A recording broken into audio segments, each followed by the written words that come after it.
Het belangrijkste nieuws van Curaçao in het Nederlands. Extra Journaal. Vers van de pers. Welkom bij Extra Journaal. Fijn dat u weer kijkt. We hebben voor u het belangrijkste nieuws op een rij gezet. En we zijn hier bij Forti. Daar werd gisteren een belangrijke persconferentie gegeven door de regering van Curaçao. Daarover later meer. Eerst beginnen we met Lo Martinez. Die is in hoger beroep gegaan. De voormalig parlementariër en politiek leider van de partij CEM, Miguelangelo Lo Martinez, verscheen gisteren voor het Hof van Beroep nadat hij hoger beroep had aangetekend. Hij is het niet eens met zijn straf van 7 jaar gevangenis. Hij verklaarde in het hoger beroep dat hij volledig onschuldig is aan de beschuldigingen en dat hij nooit gebruik heeft gemaakt van Sky-telefoons. Zoals bekend werd hij op 5 november 2024 gearresteerd en een jaar later kreeg hij een vonnis van 7 jaar. Hij wordt onder meer verdacht dat hij samen met anderen 20 kilo cocaïne van Panama naar Nederland heeft vervoerd via een koerier van de familie Lak. Ook zou hij in 5 andere afzonderlijke zaken voorbereidingen hebben getroffen voor cocaïnetransporten. Miguelangelo Martinez ontkent dat, maar de rechter die laat hem voorlopig nog vastzitten. De zaak is aangehouden tot 9 april en zal dan worden behandeld tijdens een voorbereidende zitting. Zoals ik net al aangaf, het kabinet heeft een persconferentie gegeven en daarin stelde de regering PISAS 3 de nadruk te leggen op integriteit. Het heeft even geduurd, want het heeft sinds vorig jaar in juni, toen trad het kabinet PISAS 3 aan. Toen was er een verklaring over wat men wilde gaan doen. Nu is er een regeerprogramma, bijna 100 pagina's. En daarin wordt duidelijk aangegeven wat de regering wil bereiken tijdens de regeerperiode van 2025 tot 2029. Volgens minister-president Gilmar Pisas geeft de regering met het regeerprogramma aan wat ze willen bereiken de komende regeringsjaren, hoe ze dat gaan doen en op welke manier de voortgang zal worden gemeten.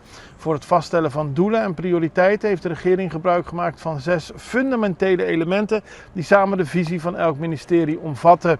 En daarbij gaat het ontwikkeling, met name duurzame en verantwoorde ontwikkeling. Ook is gekeken naar de impact van voorgestelde projecten om prioriteit te geven waar het meest noodzakelijk is. Alles gericht voor de toekomst van Curaçao en voor het waarborgen van de stabiliteit. Tegelijkertijd werd aangegeven dat het regeerprogramma laat is gepresenteerd, maar het is niet verkeerd. Het is pas na 8 maanden en volgens de regering had er nog langer kunnen duren, maar is nu daadwerkelijk de knoop doorgehakt. Alles moest goed uitgevoerd worden en met één partij loopt het misschien wel anders dan met een coalitie. Nu duurde het soms wat langer, maar heeft het niet gezorgd voor slechte plannen. Al dus de regering. Laten we kijken, want we hebben nog een regering tot 2029, het kabinet PISAS 3. Eddy van Madem neemt afscheid. De staatssecretaris van Koninkrijksrelaties en Digitalisering. En ook is hij staatssecretaris voor Herstel Groningen. Eddy van Madem heeft een afscheidsboodschap gepresenteerd. Daarin neemt hij afscheid van de 6 eilanden. En laat hij weten dat hij met grote betrokkenheid voor de landen en de openbare lichamen van het Koninkrijk heeft gewerkt. Hij vindt het vooral belangrijk dat er resultaten zijn bereikt op het gebied van voedselzekerheid. En heeft een mooie afscheidsboodschap gemaakt. Later in de uitzending kunt u die volledig zien. Hoger beroep, Nuto blijft vast. Dat werd gisteren duidelijk tijdens het hoger beroep dat het Hof van Justitie gisteren behandeld heeft in de zaak van Irvin Nuto Wawu. Hij ging in hoger beroep tegen zijn vonnis nadat hij op 23 september vorig jaar was veroordeeld tot een levenslange gevangenisstraf. Tijdens de zitting voerden zowel Nuto als zijn advocaat Alicia Blonk samen met advocaten uit Nederland de verdediging. Volgens de verdediging zijn er veel regels binnen de inrichting waar Nuto zit, de extra beveiligde inrichting in Vught, veranderd. Zo mag een cliënt nog maar slechts 2 advocaten hebben, terwijl hij dat er eerder 4 had. Er wordt ook al meer gesproken over een mogelijke overplaatsing van Nuto naar Curaçao. Die wordt nog afgewacht. Op die manier zou hij meer contact kunnen hebben met zijn advocaten. De zaak zal op 11 juli aanstaande opnieuw pro forma worden behandeld, maar voorlopig blijft Nuto vastzitten. Man valt van stellage. Gistermiddag deed zich een ongeval voor aan de Rooseveltweg, waar een man die bezig was met het demonteren van een stellage van het dak viel en gewond raakte.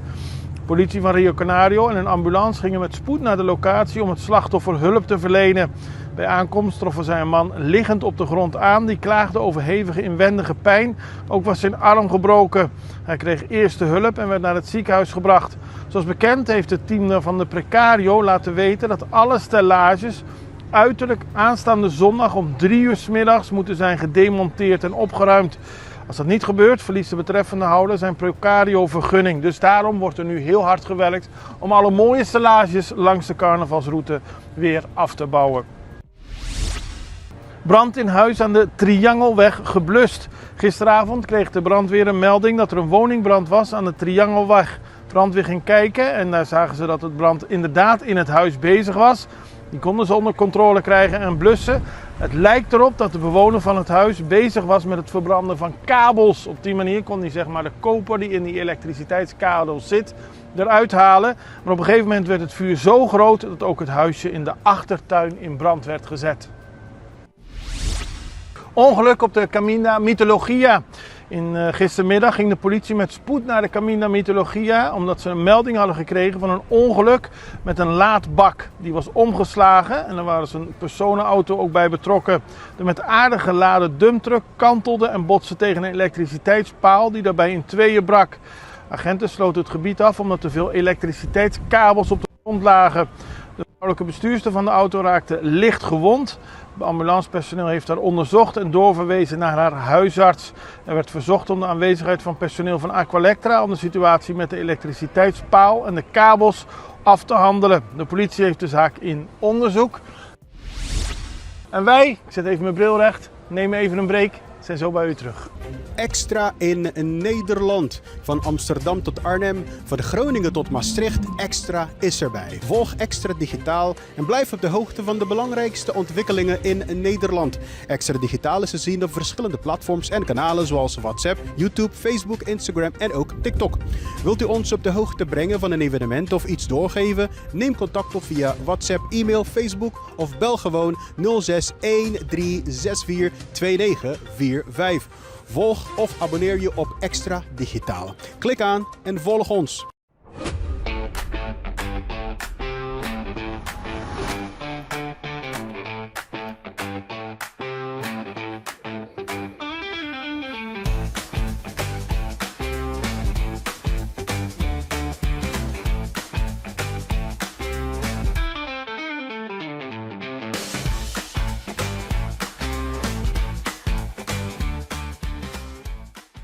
Van de Old Swinging Lady hier tussen Punta Notrobanda. Nieuws over Aruba.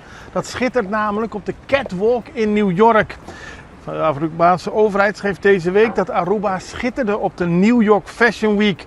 Arubaanse ontwerpster Kiana presenteerde haar werk met zelfvertrouwen en professionaliteit op het internationale podium van de New York Fashion Week. Het is mooi en Aruba kreeg veel goede reacties. En Michael Lampe, de cultureel ambassadeur van Aruba, was aanwezig om de deelname te ondersteunen en te begeleiden.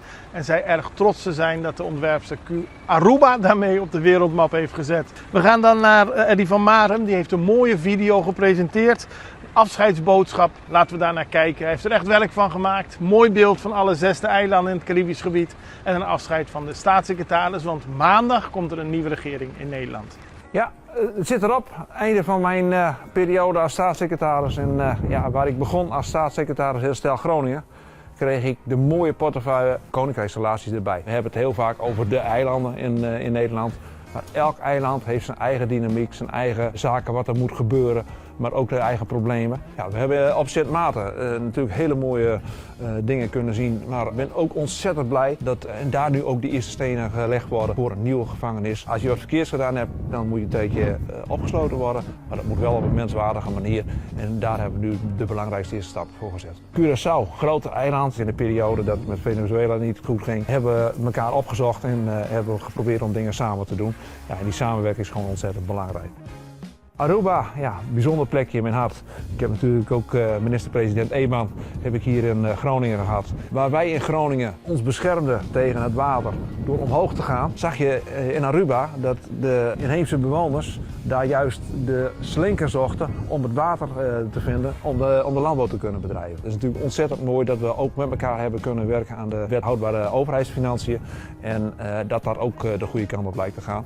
Dus ontzettend trots, maar ook ontzettend blij met de contacten die we daar gehad hebben. Sint-Eustatius heb ik heel mooi gevonden om te zien van hoe ons verleden verweven is met dat eiland. Wat daar niet goed gegaan is in het slavernijverleden. Dat we daar ook hele mooie stappen zetten om dat te herdenken daar. Op Saba zie ik dat echt goed aangelijnd is met Nederland. En dat er hele mooie projecten ook van start zijn gegaan. Mooie landbouwprojecten ook. Op meerdere eilanden hebben we problemen met afvalverwerking. En wat je met name op Bonaire ziet, Celie Bonst springt daar natuurlijk wel uit.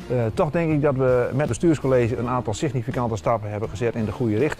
En ik hoop ook dat het voor de volgende kabinet stappen doorgezet worden. Het moet gewoon opgelost worden daar. Ondanks de drukke programma's heb ik daar toch nog een beetje tijd voor gevonden om de bruine pelikanen te zien, de broedplekken. Een hele bijzondere keerkringvogel heb ik nog gezien. Flamingo's die zitten er natuurlijk ook. Maar ook alle soorten hagedissen en reptielen wat je daar ziet. Als je in die zee kijkt en al die mooie vissen daar ziet, het is gewoon prachtig. Ja, het is ontzettend mooi dat we op de eilanden het Fonds voor Voedselzekerheid op hebben weten te zetten. En dat we daar ook die diversiteit op die eilanden in de economie proberen te brengen. Het zou heel mooi zijn als we die zelfvoorzienendheid daar ook aan kunnen jagen. En dat ook dat ondernemerschap wat echt wel in de harten van die mensen zit, dat we dat een kans kunnen geven. Voor alle inwoners van de eilanden. Jullie zijn net zo belangrijk als de rest van Nederland. En ik vind het ook ontzettend belangrijk om dat uit te blijven dragen. Ik heb een hele mooie tijd gehad in deze positie. En ik ben ontzettend trots op dat ik jullie heb leren kennen. En ik kom zeker een keer terug. En dan hebben we nog internationaal nieuws. Daar wilde ik even bij stil blijven staan, want het gaat over Venezuela. Het Venezolaans parlement heeft een amnestiewet goedgekeurd, unaniem. De Nationale Assemblée van Venezuela heeft gisteren unaniem een lang verwachte amnestiewet goedgekeurd. En die kan de vrijlating mogelijk maken van honderden politieke gevangenen die zijn vastzaten vanwege hun oppositie tegen de regering. De wet sluit echter personen uit die zijn vervolgd of veroordeeld voor het aanmoedigen van militaire acties tegen het land. Dat blijft strafbaar en dat zou ook oppositieleiders kunnen omvatten, zoals Maria Corina Machado, winnares van de Nobelprijs voor de Vrede. Nou, het wetsvoorstel, dat werd ondertekend door interim-president Delcy Rodriguez, is onder druk van Washington tot stand gekomen. En ze is blij dat de wet er daadwerkelijk is. En ook de familieleden van heel veel politieke gevangenen zijn blij, omdat er nu meer mensen vrijgelaten kunnen worden.